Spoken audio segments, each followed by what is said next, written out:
नमस्कार दोस्तों, एक बार आप सभी का फिर से बहुत बहुत स्वागत है आप सभी के अपने YouTube चैनल डियर गुरुजी पर। सो गाइस, जितने लोग यहाँ पर जुड़ रहे हैं सभी का स्वागत है, वेलकम है। और आप सभी को पता है जैसा कि डेली यहाँ पर जो आप सभी के लिए इंपॉर्टेंट जो क्लास है चलती रहती है। इसके अलावा साथियों, अगर आप लोग यहाँ पर हमारे टेलीग्राम ग्रुप से अभी तक नहीं जुड़े हैं तो आप लोग जो है जुड़ सकते हैं। इंस्टाग्राम पर जो फॉलो नहीं किया कर लीजिए। इसके बाद साथियों, आप सभी होता है मेरी जो क्लासेस है डेली बेसिस पर अनअकैडमी के प्लेटफॉर्म पर चलती हैं, ठीक है। वहाँ पर क्लासेस चलती हैं, तो ये हमारा इन्वाइट कोड है डियर गुरुजी। इस कोड की वजह से आप लोग मेरी क्लासेज जो है वहाँ पर ले सकते हैं। और अनअकैडमी में जुड़ने के लिए सिंपल सा फंडा क्या भाई, अनअकैडमी का लर्निंग ऐप डाउनलोड करो, गेट स्टार्टर पे क्लिक करो, स्टेप 2।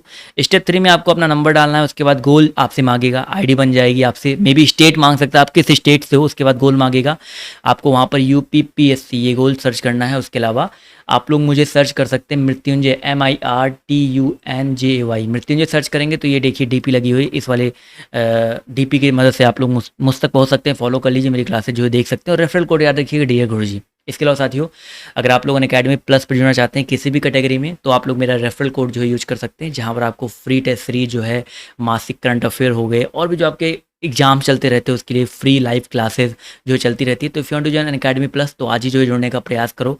हमारा कोड याद रखिएगा डियर गुरुजी। इस कोड की मदद से आप लोग जो है हमारे प्लेटफॉर्म से जो है जुड़ सकते हैं। तो चलिए स्टार्ट करते हैं आज के इस सेशन को। तो पहला क्वेश्चन ध्यान से देखिएगा, सभी लोग जवाब देते हुए भी चलेंगे।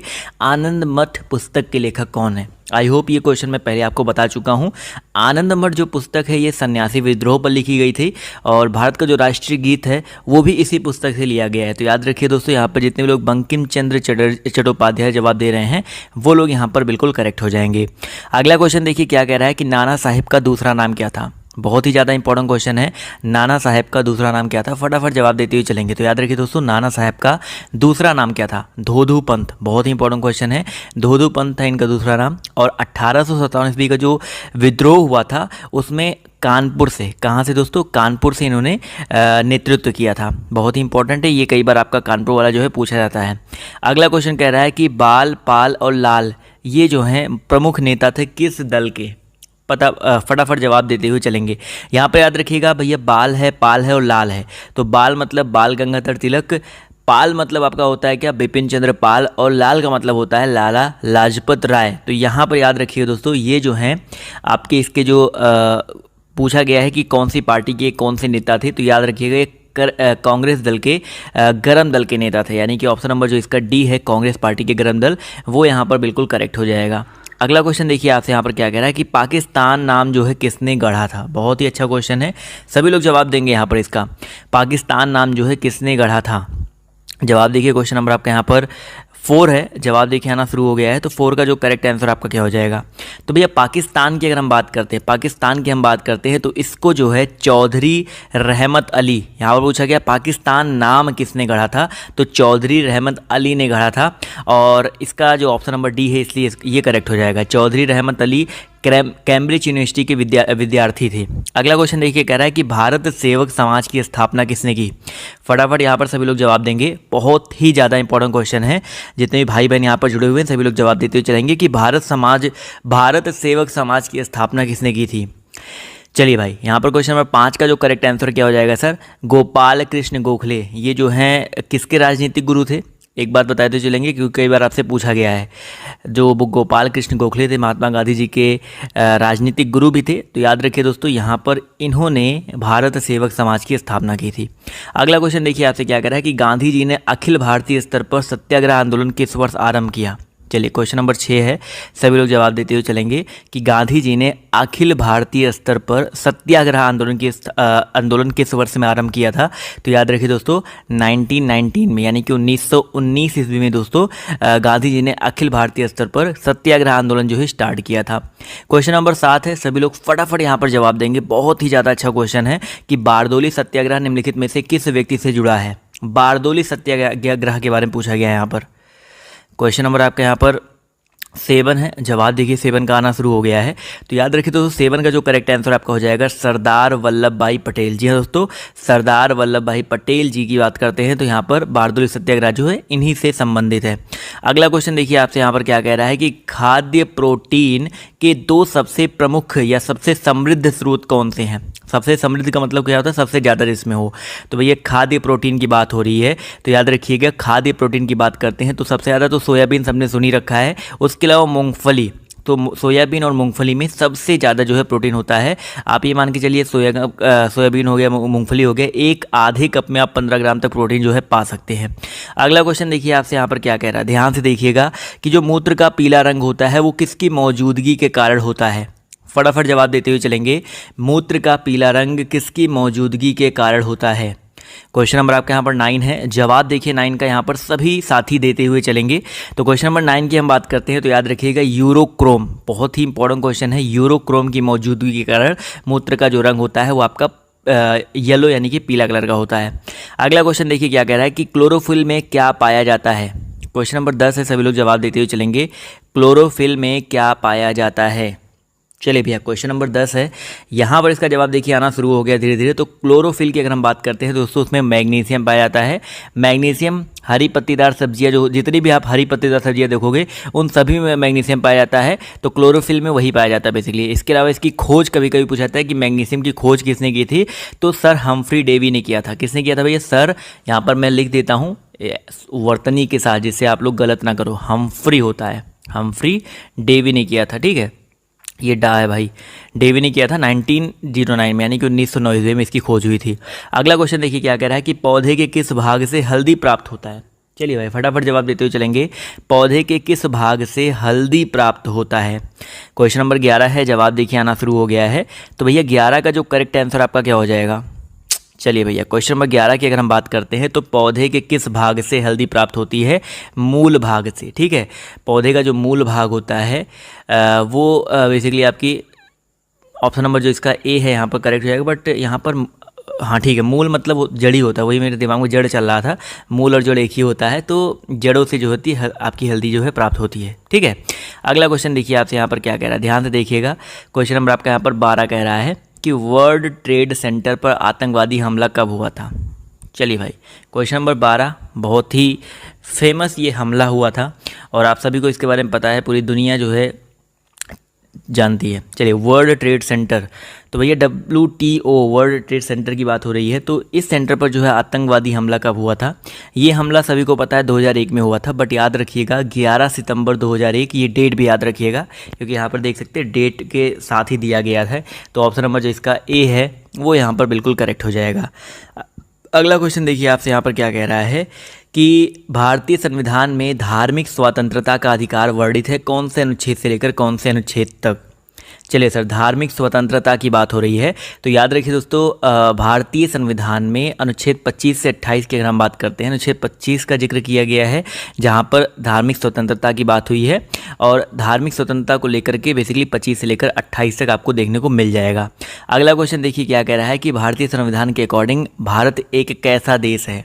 बताइए सर, भारत धर्मनिरपेक्ष, जाति विशेष या वर्ग विशेष या धर्म सापेक्ष। तो भैया भारतीय संविधान के अकॉर्डिंग भारत एक धर्मनिरपेक्ष राज्य, धर्मनिरपेक्ष देश है। तो ऑप्शन नंबर जो इसका ए है वो यहाँ पर बिल्कुल करेक्ट हो जाएगा। अच्छा, कई बार एक क्वेश्चन पेपर में आता है कि ये जो सेकुलर शब्द है ये कब जोड़ा गया था, तो 1978 ईस्वी में जोड़ा गया था, जो आपका 42वां संविधान संशोधन हुआ था। ये बहुत ही ज़्यादा इंपॉर्टेंट क्वेश्चन है सेकुलर वाला। अगला क्वेश्चन देखिए आपसे यहाँ पर क्या कह रहा है कि भैया भारतीय संविधान की उद्देशिका में पंथ निरपेक्ष शब्द किस संवैधानिक संशोधन के द्वारा जोड़ा गया है। पंथ निरपेक्ष शब्द, चलिए सर, अभी मैंने आपको सेकुलर के बारे में बताया, अभी यहाँ पर पंथ निरपेक्ष शब्द के बारे में पूछा गया है। तो याद रखिएगा दोस्तों, जो आपका 42वां संविधान संशोधन हुआ था उसमें ही पंथ निरपेक्ष, राष्ट्र की अखंडता, ये जो शब्द है आपके जोड़े गए थे। तो यहाँ पर 42वां संविधान संशोधन जो ऑप्शन नंबर बी है वही यहाँ पर करेक्ट हो जाएगा। अगला क्वेश्चन देखिए क्या कह रहा है कि भारत के विदेशी नीति का मूल सिद्धांत क्या है।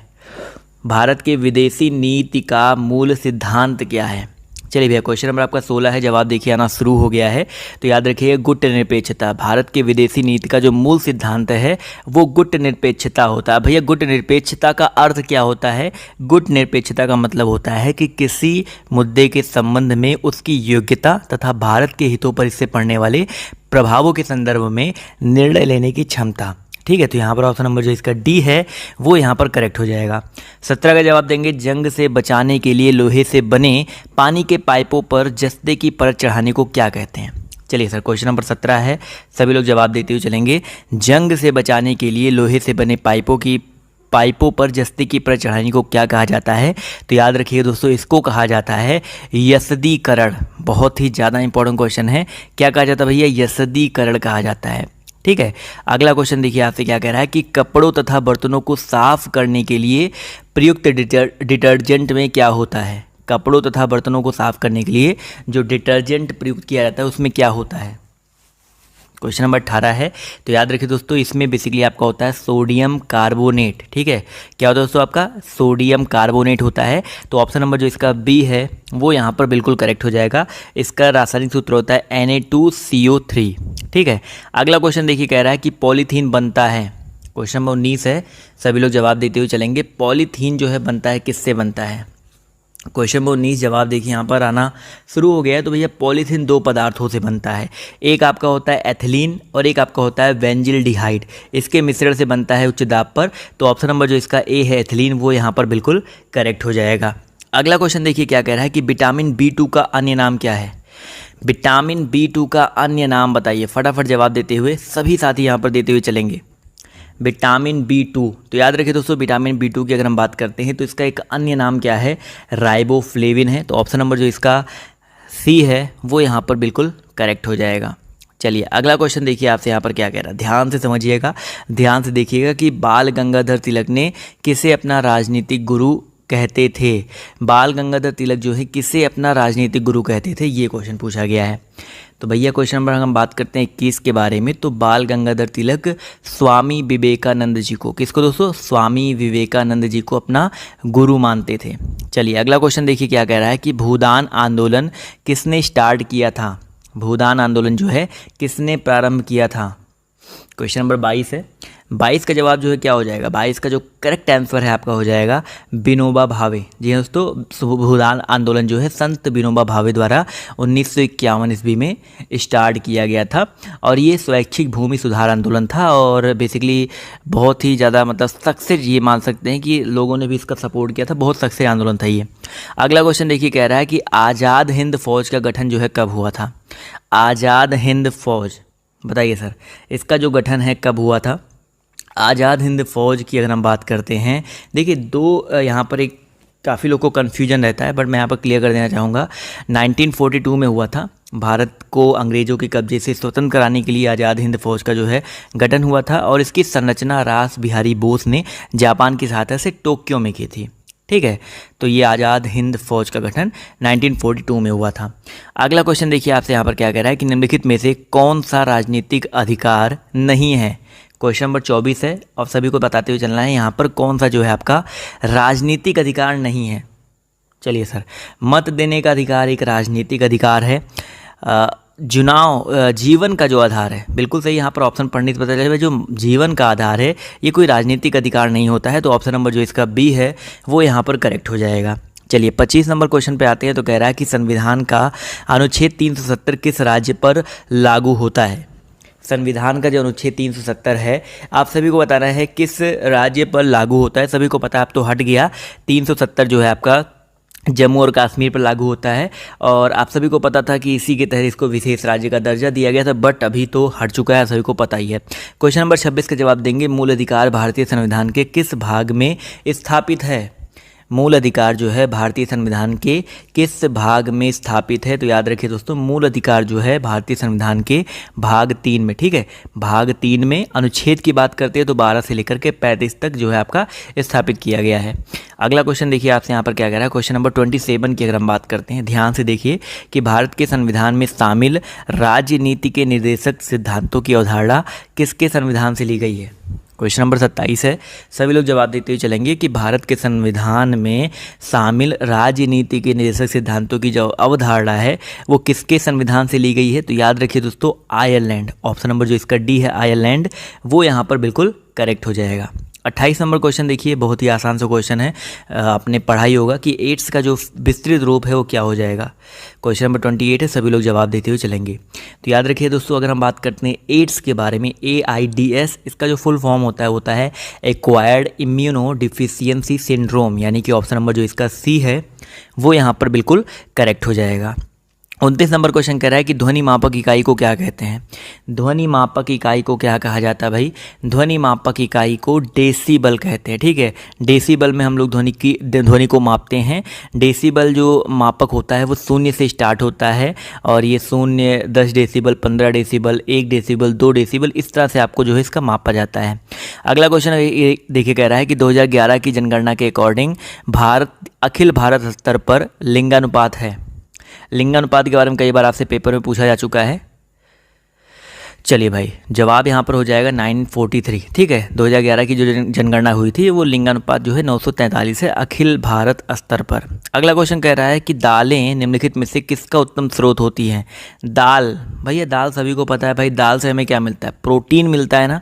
तो दाल जो होता है प्रोटीन का स्रोत होता है। ठीक है, अगला क्वेश्चन देखिए आपसे यहाँ पर क्या कह रहा है कि निम्नलिखित में से किसमें पर्याप्त मात्रा में विटामिन सी होता है। भैया विटामिन सी सभी को पता है, अभी तो जब से कोरोना है तब से और सभी को पता ही चल गया होगा कि जो खट्टी चीज़ें होती है जैसे नींबू हो गया, आंवला हो गया, इन सब में जो होता है सबसे ज़्यादा होता है। तो आंवला यहाँ पर देखिए दिया गया ऑप्शन में, तो ऑप्शन नंबर जो इसका CA है वो यहाँ पर बिल्कुल करेक्ट जाएगा। और विटामिन सी की कमी से जो है स्कर्वी रोग होता है, ये भी आप सभी को पता है।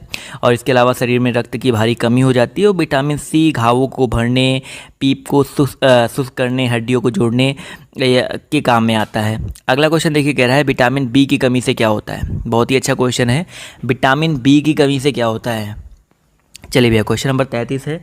जवाब देखिए यहाँ पर आना शुरू हो गया। तो विटामिन बी की बात करते हैं तो इससे दोस्तों बेरी नाम का रोग होता है। अगर आप टमाटर लेते हो, अंडे की जर्दी लेते हो, हरी पत्तियों के साग खाते हो, बादाम खाते हो, अखरोट खाते हो, तो यहाँ पर आपको विटामिन बी की कभी कमी होने वाली नहीं है।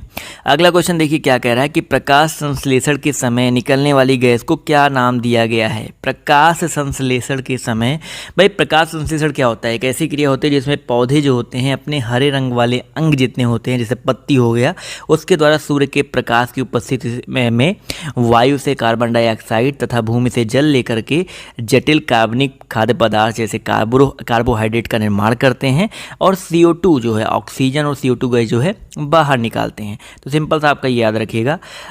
तो यहाँ पर निकलने वाली गैस को क्या कहते हैं? तो याद रखिएगा दोस्तों, ऑक्सीजन गैस बेसिकली निकलती है। ठीक है, ऑक्सीजन गैस बाहर निकालते हैं। तो ऑप्शन नंबर जो इसका B है वो यहाँ पर बिल्कुल करेक्ट हो जाएगा। अगला क्वेश्चन देखिए आपसे क्या कह रहा है कि इस पेड़ की छाल मसाले के रूप में प्रयोग की जाती है। कौन से पेड़ की छाल हम लोग मसाले के रूप में प्रयोग करते हैं? बताइए, फटाफट जवाब देते हुए चलेंगे। तो याद रखिए दोस्तों, दालचीनी जो है ये बेसिकली आप ये जान के चलो कि साउथ इंडिया में बहुत ज़्यादा आपको देखने को मिलता है और दालचीनी लोग खाते भी हैं और इसकी छाल जो होती है मसाले के रूप में प्रयोग की जाती है, एक मसाला होता है। अगला क्वेश्चन देखिए कह रहा है कि जीवाश्म किस प्रकार के सेल में पाई जाती है। जीवाश्म, बताइए सर, जीवाश्म को अंग्रेजी में हम लोग फॉसिल कहते हैं और इसका संबंध जो होता है किससे होता है? आप सभी को होता है कि बहुत पहले जब जो चट्टानों में बहुत योगे जो दबे हुए मतलब होते हैं वो बाद में ईंधन बन जाते हैं, बेसिकली वही होता है। तो याद रखिएगा ये किस प्रकार के सेल में पाई जाती है। तो ये परतदार सेल में पाई जाती है। तो ऑप्शन नंबर जो इसका B है, परतदार का मतलब होता है भूपर्पटीय सेलों में पाई जाती है। ठीक है, 37 का जवाब दीजिए सर। ज्वार भाटा की उत्पत्ति का रीजन क्या होता है? ज्वार भाटा की उत्पत्ति का जो मेन रीजन है वो आपका क्या होता है? क्वेश्चन नंबर 37 से जवाब देखिए आना शुरू हो गया। तो भैया ज्वार भाटा जो है चंद्रमा और सूर्य के पृथ्वी पर गुरुत्वाकर्षण बल द्वारा खिंचाव के कारण उत्पन्न होता है। तो यहाँ पर जो करेक्ट आंसर आपका हो जाएगा चंद्रमा का गुरुत्वाकर्षण। ठीक है, अगला क्वेश्चन देखिए क्या कह रहा है कि भारत में संपत्ति का अधिकार अब रह गया है। भाई संपत्ति का अधिकार जो है किस प्रकार का अधिकार है? संवैधानिक अधिकार है? नहीं भैया, मौलिक अधिकार पहले था जो कि अब नहीं रह गया है। कानूनी अधिकार हम लोग कह सकते हैं। जी हाँ दोस्तों, भारत में जो संपत्ति का अधिकार होता है एक कानूनी अधिकार होता है। अगला क्वेश्चन देखिए आपसे क्या कह रहा है कि पुराणों की संख्या कितनी है? बताइए सर, कितने पुराण हैं? ब्रह्म पुराण, पद्म पुराण, विष्णु पुराण, शिव पुराण, भागवत पुराण, नारद पुराण, अग्नि पुराण, भविष्य पुराण, ऐसे बहुत सारे पुराण हैं। तो उनकी संख्या कितनी होती है? एक आपका गरुड़ पुराण भी सुना होगा, तो याद रखिएगा 18। जितने भी लोग जवाब दे रहे हैं 18, वो लोग यहाँ पर बिल्कुल करेक्ट हो जाएंगे। अगला क्वेश्चन कह रहा है कि कौन सा वेद अंशतः गद्य रूप में भी रचित है? बताइए सर, गद्य रूप में भी कौन सा जो वेद है आपका रचित है? तो याद रखिए अंशतः बोला गया, यानी कि अंशतः भाग। तो 40 का जो करेक्ट आंसर आपका हो जाएगा यजुर्वेद। ठीक है, हिंदू धर्म में 4 ग्रंथ हैं और ऋग्वेद और के बाद ऋग्वेद होता है, यजुर्वेद होता है, अथर्ववेद होता है, सामवेद होता है। ठीक है, अगला क्वेश्चन देखिए आपसे यहाँ पर क्या कह रहा है कि उज्जैन का प्राचीन नाम क्या था? क्वेश्चन नंबर आपका यहाँ पर 41 है। यहाँ पर इसका जो करेक्ट आंसर आपका क्या हो जाएगा। जितने भी साथी जुड़े हुए हैं सभी लोग के जवाब यहाँ पर आने चाहिए भैया। उज्जैन का प्राचीन नाम क्या था? तो उज्जैन का जो प्राचीन नाम था वो अवंतिका था। ठीक है, तो अवंतिका ऑप्शन नंबर जो इसका ए है वो यहाँ पर बिल्कुल करेक्ट हो जाएगा। अगला क्वेश्चन देखिए आपसे यहाँ पर क्या कह रहा है कि मीनाक्षी मंदिर जो है आपका कहाँ पे स्थित है। मीनाक्षी मंदिर जो है आपका कहाँ पर स्थित है? चलिए सर, मीनाक्षी मंदिर, मीनाक्षी अम्मा मंदिर, या देवी पार्वती और भगवान शिव जी को समर्पित है ये मंदिर, और ये बेसिकली आपका मदुरई में स्थित है। कहाँ पे दोस्तों? मदुरई में स्थित है। तो ऑप्शन नंबर जो इसका बी है वो यहाँ पर बिल्कुल करेक्ट हो जाएगा। अगला क्वेश्चन देखिए, कह रहा है कि अनवर ए सुहेली ग्रंथ किसका अनुवाद है? बताइए, अनवर ए सुहेली ग्रंथ जो है किसका अनुवाद है? क्वेश्चन नंबर 43 है। जवाब देखिए यहाँ पर 43 का आना शुरू हो गया है। तो याद रखिए दोस्तों, ये जो है अनवर ए सुहेली ग्रंथ जो है पंचतंत्र सभी को पता है, और ये अनवर ए सुहेली बेसिकली फ़ारसी में इसका अनुवाद किया गया था, और इसके अनुवाद को सम्राट अकबर ने करवाया था। ठीक है, तो ऑप्शन नंबर जो इसका ए है वो यहाँ पर बिल्कुल करेक्ट हो जाएगा। अगला क्वेश्चन देखिए आपसे यहाँ पर कह रहा है कि नीति आयोग का पदेन अध्यक्ष कौन होता है? नीति आयोग का पदेन अध्यक्ष कौन होता है? क्वेश्चन नंबर आपके यहाँ पर 44 है। जवाब देखिए यहाँ पर आना शुरू हो गया। तो भैया नीति आयोग का जो पदेन अध्यक्ष होता है, बेसिकली नीति आयोग पहले योजना आयोग के नाम से इसको जाना जाता था, अब नीति आयोग हो गया है NITI, national institute for transforming India. तो इसके जो अध्यक्ष होते हैं वो भारत के प्रधानमंत्री होते हैं। तो ऑप्शन नंबर जो इसका सी है वो यहाँ पर बिल्कुल करेक्ट हो जाएगा। अगला क्वेश्चन देखिए, कह रहा है कि भारत में फेरा का स्थान ले लिया है। बताइए सर, फेरा का जो प्लेस है किसने ले लिया है? चलिए फटाफट यहाँ पर जवाब देते हुए चलेंगे। तो याद रखिएगा, पहले एक था फेमा जो कि सन 2000 ईस्वी में प्रभाव में आया था, और फेमा का उद्देश्य था देश में विदेशी भुगतान और व्यापार को बढ़ावा देना। इसको बाद में फेरा बोल दिया गया। तो यहाँ पर फेमा जो ऑप्शन नंबर ए है करेक्ट हो जाएगा। अगला क्वेश्चन देखिए, कह रहा है कि विश्व की सबसे चौड़ी जल संधि कौन सी है? विश्व की सबसे चौड़ी जल संधि कौन सी है? क्वेश्चन नंबर 46 है। फटाफट जवाब देते हुए चलेंगे। तो 46 का जो करेक्ट आंसर आपका क्या हो जाएगा? तो याद रखिए दोस्तों, डेविस जल संधि। ठीक है, विश्व की जो सबसे चौड़ी जल संधि है वो आपकी डेविस जल संधि है। अगला क्वेश्चन देखिए आपसे यहाँ पर क्या कह रहा है। अच्छा, ये डेविस जल संधि जो है किसको अलग करती है? तो याद रखिएगा, ये जो जल संधि है डेनमार्क को बफिन द्वीप से अलग करती है। बफिन द्वीप बेसिकली कनाडा की बात हो रही है। अगला क्वेश्चन देखिए आपसे यहाँ पर क्या कह रहा है कि काला सागर किस देश के दक्षिण में स्थित है? काला सागर जो है किस देश के दक्षिण में स्थित है? तो याद रखिए दोस्तों, रूस जो है काला सागर या कृष्ण सागर जिसको बोलते हैं, यहाँ पर हो जाएगा। तो ऑप्शन नंबर जो इसका बी है वो यहाँ पर बिल्कुल करेक्ट हो जाएगा। अगला क्वेश्चन देखिए, कह रहा है कि कालाहारी मरुस्थल किस देश में अवस्थित है? कालाहारी मरुस्थल जो है किस देश में स्थित है? क्वेश्चन नंबर आपके यहाँ पर 48 है। जवाब देखिए यहाँ पर आना शुरू हो गया है। तो याद रखिए दोस्तों, बोत्सवाना। ठीक है, ऑप्शन नंबर जो इसका डी है वो यहाँ पर बिल्कुल करेक्ट हो जाएगा, बोत्सवाना। चलिए भैया आते हैं अगले क्वेश्चन पर। तो अगला क्वेश्चन देखिए आपका यहाँ पर स्किप कर दो, इसका जवाब दो सर 50 नंबर क्वेश्चन का, कि WWW के आविष्कारक तथा प्रवर्तक कौन है भैया? WWW वर्ल्ड वाइड वेब के आविष्कारक कौन है? तो याद रखिएगा, इसका जो आविष्कार है 1989 में हुआ था। कब हुआ था भैया? 1989 ईस्वी में हुआ था, और इसका आविष्कार किया था टिम बर्नर्स-ली ने। तो यहाँ पर ऑप्शन नंबर जो इसका डी है वो यहाँ पर बिल्कुल करेक्ट हो जाएगा। तो ये क्वेश्चन कह रहा है कि अल्फ्रेड नोबेल ने किसका आविष्कार किया है? अब भाई अल्फ्रेड नोबेल की बात आ रही है, तो नोबेल इन्हीं के नाम से जो है नोबेल पुरस्कार जो स्टार्ट हुआ था।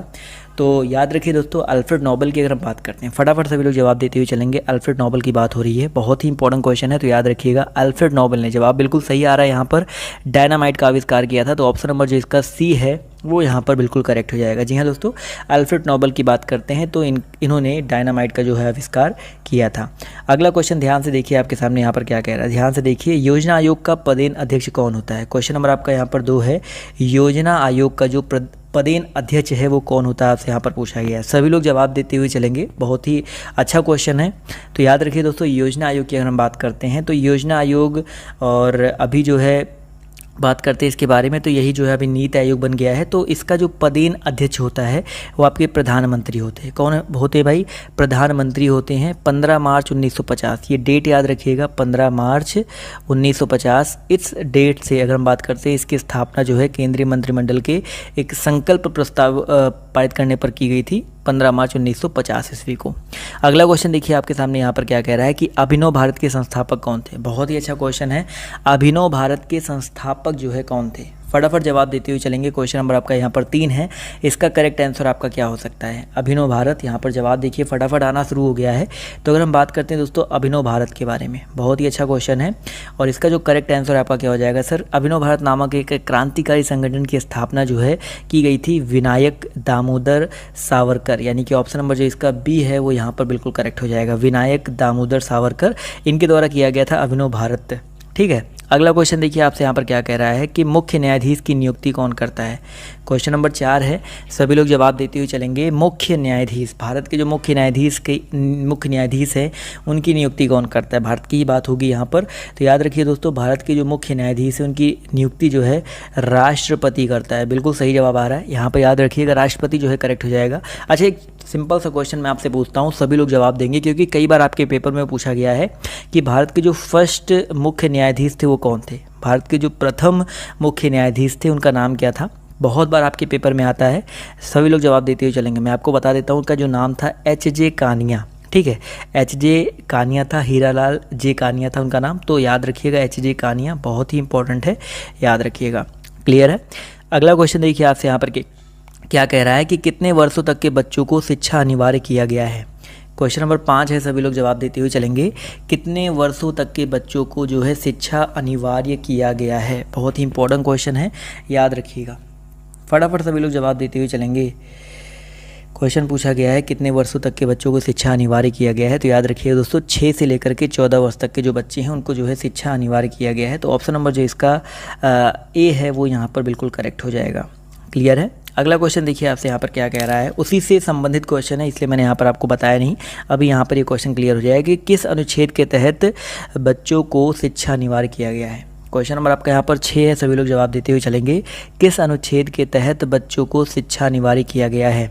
बहुत ही अच्छा क्वेश्चन है। एक तो यहाँ पर क्वेश्चन था कितने साल से कितने साल तक के बच्चों को शिक्षा अनिवार्य है, तो 6 से 14 साल तक के बच्चों को शिक्षा अनिवार्य है। और यहाँ पर अगर हम बात करते हैं किस अनुच्छेद के तहत बच्चों को शिक्षा अनिवार्य किया गया है, तो अनुच्छेद 21A। अब देखिए अनुच्छेद 21 यहाँ पर एक बहुत ही इंपॉर्टेंट रोल प्ले करता है। पहले जो अनुच्छेद 21 था उसमें एक संविधान संशोधन हुआ था, 86वां जो संविधान संशोधन हुआ था 2003 में, तब आपका ये 21A बना था। और 21A में बेसिकली यहाँ पर एक बोला गया था कि 6 से लेकर के 14 वर्ष तक के जितने भी बालक हैं उनको निःशुल्क अनिवार्य प्राथमिक शिक्षा और देखभाल जो है वो बंद किया गया था। तो ऑप्शन नंबर जो इसका डी है वो यहाँ पर बिल्कुल करेक्ट हो जाएगा। अगला क्वेश्चन बहुत ही इंपॉर्टेंट है, बहुत ही इंपॉर्टेंट क्वेश्चन, कई बार आपको करवा चुका हूँ। नाइटिंगेल ऑफ इंडिया किसको कहते हैं। चलिए फटाफट जवाब देते हुए चलेंगे। नाइटिंगेल ऑफ इंडिया जो है किसे कहा जाता है, यहाँ पर जवाब देते हुए चलेंगे। तो याद रखिए दोस्तों नाइटिंगेल ऑफ इंडिया की बात करते हैं तो नाइटिंगेल ऑफ इंडिया जो है सरोजिनी नायडू जी को कहा जाता है। जी हाँ दोस्तों, नाइटिंगेल ऑफ इंडिया जो है सरोजिनी नायडू जी को कहा जाता है। बहुत ही ज़्यादा इंपॉर्टेंट क्वेश्चन है। क्लियर है। चलिए बिल्कुल सही बात है सर, सभी के जवाब देखिए यहाँ पर आने चाहिए। तो नाइटिंगेल ऑफ इंडिया यहाँ पर हो गया भैया सरोजनी नायडू। इसके बाद बात करते हैं अगले क्वेश्चन के बारे में। देखो यहाँ पर चाणक्य भी आया ना, तो चाणक्य को कौटिल्य के नाम से भी जाना जाता है। और इसके अलावा नाइटिंगेल ऑफ इंडिया जो है सरोजनी नायडू, यहाँ पर कुछ लोग लता मंगेशकर बोल रहे हैं, बट लता मंगेशकर को नाइटिंगेल ऑफ बॉलीवुड बोला जाता है, बॉलीवुड की नाइटिंगेल बोला जाता है, वैसे इनका उपनाम है। लेकिन अगर नाइटिंगेल ऑफ इंडिया की बात की जाए तो यहाँ पर सरोजनी नायडू जी का नाम आएगा। क्लियर है। चलिए बिल्कुल सही बात है। अगला क्वेश्चन देखिए आपसे कह रहा है कि यूनेस्को का मुख्यालय कहाँ पर है। यूनेस्को की बात हो रही है, यूनेस्को का जो मुख्यालय है वो आपके कहाँ पर है। फटाफट जवाब देते हुए चलेंगे, बहुत ही अच्छा क्वेश्चन है। यूनेस्को का मुख्यालय, बहुत ही अच्छी बात है। सब जवाब देखिए यहाँ पर सभी के आना शुरू हो गए। तो यहाँ पर कुछ लोग का जवाब जिनेवा आ रहा है, भैया जिनेवा आ रहा है, लेकिन यहाँ पर यूनेस्को की बात हो रही है। UNESCO संयुक्त राष्ट्र शैक्षिक वैज्ञानिक तथा सांस्कृतिक, तो इसकी स्थापना 1946 में हुई थी। और भैया यूनेस्को की जो मुख्यालय है वो पेरिस में है, ना कि आपका जिनेवा में। पेरिस कहाँ पड़ता है, फ्रांस में पड़ता है। बहुत ही इंपॉर्टेंट है, याद रखिएगा। अगला क्वेश्चन देखिए आपसे यहाँ पर क्या कह रहा है कि राष्ट्रपति किस अनुच्छेद के तहत लोकसभा को भंग कर सकता है। क्वेश्चन नंबर 9 है, सभी लोग जवाब देते हुए चलेंगे। राष्ट्रपति जो है किस अनुच्छेद के तहत लोकसभा को भंग कर सकता है। बहुत ही अच्छा क्वेश्चन, बहुत ही प्यारा क्वेश्चन। और जवाब देखिए यहाँ पर आना शुरू हो गया है। तो अगर हम बात करते हैं राष्ट्रपति के बारे में, दोस्तों जो राष्ट्रपति है वो आपके अनुच्छेद 85 बी के तहत, जी हाँ दोस्तों, अनुच्छेद 85 बी के तहत लोकसभा को भंग कर सकता है। तो ऑप्शन नंबर जो इसका ए है वो यहाँ पर बिल्कुल करेक्ट हो जाएगा। अगला क्वेश्चन बहुत ही आसान सा क्वेश्चन है। कुचिपुड़ी पूछा गया है, कहाँ का नृत्य है। क्वेश्चन नंबर आपका 10 है और सभी लोग जवाब देते हुए चलेंगे। तो जो आपका कुचिपुड़ी है वो कहाँ का नृत्य है। क्वेश्चन नंबर 10, जवाब देखिए 10 का यहाँ पर आना शुरू हो गया। वो बहुत ही अच्छी बात है सर। कुचिपुड़ी जो है बिल्कुल सही जवाब आ रहा है सर, आंध्र प्रदेश का शास्त्रीय नृत्य है। तो ऑप्शन नंबर जो इसका बी है वो यहाँ पर बिल्कुल करेक्ट हो जाएगा। ठीक है, अगला क्वेश्चन देखिए आपसे यहाँ पर क्या कह रहा है कि प्रसार भारतीय का अध्यक्ष कौन होता है। क्वेश्चन नंबर आपका यहाँ पर 11 है, सभी लोग जवाब देते हुए चलेंगे। प्रसार भारतीय का अध्यक्ष कौन होता है या कौन है। चलिए सर फटाफट जवाब देते हुए चलेंगे। प्रसार भारतीय पूछा गया है, मुझे कुछ समझ नहीं आ रहा है। अगर प्रसाद भारती पूछा गया होता तो इस क्वेश्चन को अभी स्किप कर दो, क्योंकि ये बहुत पुराना क्वेश्चन है। तो ये इसमें तो कोई भी आंसर आपका करेक्ट नहीं होगा। यहाँ पर प्रसार भारती समझ नहीं आ रहा मुझे। प्रसाद भारती एक होता है वो तो मुझे समझ में आता है, ठीक है, प्रसाद भारती तो मुझे समझ में आता है, लेकिन यहाँ पर पूछा गया है प्रसार भारतीय। चलो इसको स्किप कर दो। अगला क्वेश्चन देखो आपसे यहाँ पर क्या कह रहा है कि राज्यसभा और लोकसभा का संयुक्त अधिवेशन कौन बुलाता है। राज्यसभा और लोकसभा का पूछा गया है यहाँ पर, जो आपका संयुक्त अधिवेशन है वो कौन बुलाता है। क्वेश्चन नंबर 12 है, सभी लोग जवाब देते हुए चलेंगे। तो याद रखिए दोस्तों, यहाँ पर राज्यसभा और लोकसभा की बात हो रही है। तो यहाँ पर याद रखिएगा अनुच्छेद 108, बहुत ही ध्यान से समझिएगा। अनुच्छेद 108 की अगर हम बात करते हैं तो इसके अकॉर्डिंग जो राष्ट्रपति होता है, कौन होता है भाई, जो राष्ट्रपति होता है वो संयुक्त अधिवेशन को बुला सकता है। ठीक है, अगला क्वेश्चन देखिए कह रहा है कि सत्यार्थ प्रकाश जो है किस भाषा में लिखी गई है। सत्यार्थ प्रकाश के बारे में पूछा गया है, किस भाषा में लिखी गई है। फटाफट जवाब देते हुए चलेंगे। क्वेश्चन नंबर आपका यहाँ पर जो 13 है, इसका करेक्ट आंसर क्या हो सकता है। तो याद रखिए दोस्तों, यहाँ पर अगर हम बात करते हैं सत्यार्थ प्रकाश के बारे में, तो सत्यार्थ प्रकाश पुस्तक के लेखक दोस्तों आपकी दयानंद सरस्वती जी हैं। कौन है भैया, दयानंद सरस्वती, बहुत ही इंपॉर्टेंट है, याद रखिएगा, दयानंद सरस्वती जी हैं। इसके अलावा अगर हम बात करते हैं कि इसकी जो भाषा है कौन सी है, तो भैया इसकी भाषा हिंदी भाषा है। तो ऑप्शन नंबर जो इसका ए है वो यहाँ पर बिल्कुल करेक्ट हो जाएगा। अगला क्वेश्चन देखिए आपसे कह रहा है कि 2020 विश्व कप के भारतीय टीम के कप्तान कौन थे। अब देखो 2020 विश्व कप ये बेसिकली उस टाइम का करंट अफेयर है, पुराना क्वेश्चन है, तो अभी इसको स्किप कर देंगे, क्योंकि भैया जब पूछा गया होगा तो महेंद्र सिंह धोनी भी हो सकते थे, लेकिन अभी करंट की बात करते हैं। तो 2020 विश्व कप में जो भी होंगे वो आपके विराट कोहली होंगे, कि विराट कोहली को जो नया कैप्टन है बनाया गया, तो इसको अभी स्किप कर देंगे। अगला क्वेश्चन देखिए पूछा गया है कि भाखड़ा नागल बांध परियोजना किस नदी पर स्थित है। भाखड़ा नागल बांध परियोजना जो है किस नदी पर स्थित है। मोस्ट रिपीटेड क्वेश्चन मान सकते हैं इसको, जी हाँ दोस्तों, मोस्ट रिपीटेड क्वेश्चन है और बहुत ही अच्छा क्वेश्चन है। सभी लोग जवाब देते हुए चलेंगे। क्वेश्चन नंबर 15 है, जवाब देखिए यहाँ पर आना शुरू हो गया है। तो याद रखिए दोस्तों, भाखड़ा नागल बांध परियोजना जो है आपका सतलज नदी पर है। कौन सी नदी पर है दोस्तों, आपका सतलज नदी पर है। तो ऑप्शन नंबर जो इसका ए है वो यहाँ पर बिल्कुल करेक्ट हो जाएगा। चलिए आते हैं अगले क्वेश्चन पर। तो अगला क्वेश्चन देखिए आपसे यहाँ पर क्या कह रहा है कि 55वें फिल्म समारोह में कौन सी फिल्म सर्वश्रेष्ठ चुनी गई।